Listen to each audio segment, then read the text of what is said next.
Hi, I'm Cantor Yonah Kliger, and this is Translating with Trope. This week's Torah portion is called Chukat, and the section that I'm going to focus on this week, in it, Moses loses his trust, loses his faith in God. And his punishment is that he's not allowed into the Promised Land. That's actually the reason why he's not allowed in.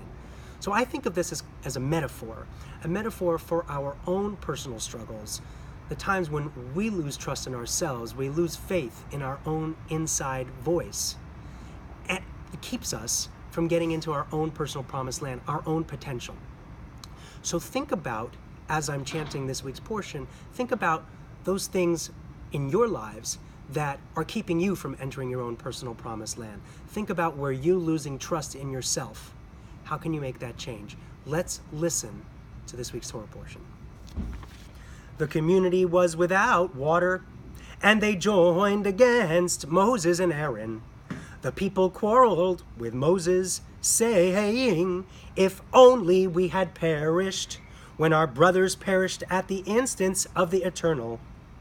Why have you brought the Eternal's congregation into this wilderness for us and our beasts to die there? Why did you make us leave Egypt to bring us to this wretched place, a place with no grains or figs or vines or pomegranates? There is not even any water to drink." Moses and Aaron came away from the congregation to the entrance of the tent of meeting and fell on their faces. The presence of the Eternal appeared to them. And the Eternal One spoke to Moses, saying, "You and your brother Aaron take the rod and assemble the community, and before their eyes order the rock to yield its water. Thus shall you produce water for them from the rock, and provide drink for the congregation and their beasts."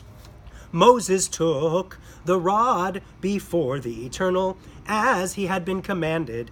Moses and Aaron assembled the congregation in front of the rock, and he said to them, "Listen, you rebels, shall we get water for you out of this rock?" And Moses raised his hand, and he struck the rock twice with his rod, and out came copious water, and the community and their beasts drank. But the Eternal said to Moses and to Aaron, "Because you did not trust me enough to affirm my sanctity in the sight of the Israelite people, therefore you shall not lead this congregation into the land that I have given to them." This is Translating with Trope, and I'm Cantor Yonah Kliger.